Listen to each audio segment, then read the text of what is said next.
Bwana Yesu. Lazima mtu atoke kwenye vifungo. Lazima mtu atoke kwenye mateso.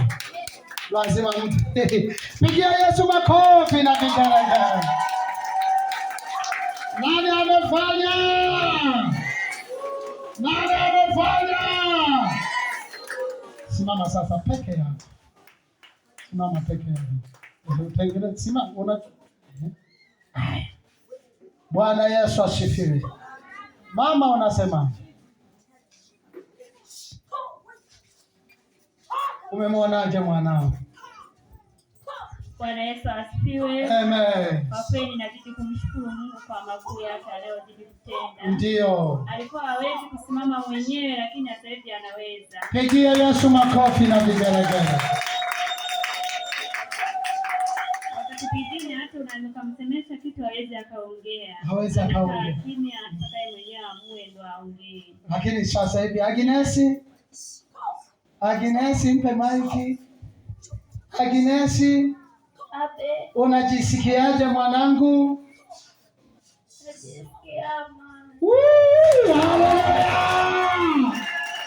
Haleluya! Anajisikia amani. Baba, katika jina lako Yesu, wewe mtenda miujiza. Naogopa kwa maajabu yako.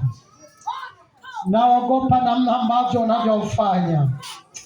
Naogopa namna unavyozidisha nguvu yako. Naogopa namna ambavyo unavyoachilia uzima.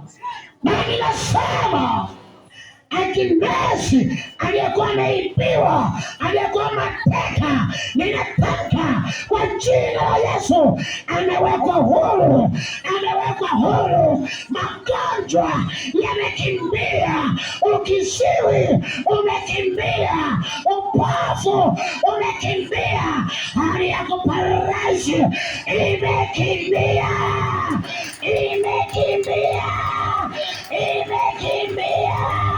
Hii ni miguu yake, hii ni miguu yake, hii ni miguu yake. Imetiwa nguvu, imetiwa nguvu, imetiwa nguvu, imetiwa nguvu. Huyu shetani, mtu aliyeparalyze, bali ni mzima, ni mzima, ni mzima, ni mzima, ni mzima, ni mzima. Kwa jina la Yesu.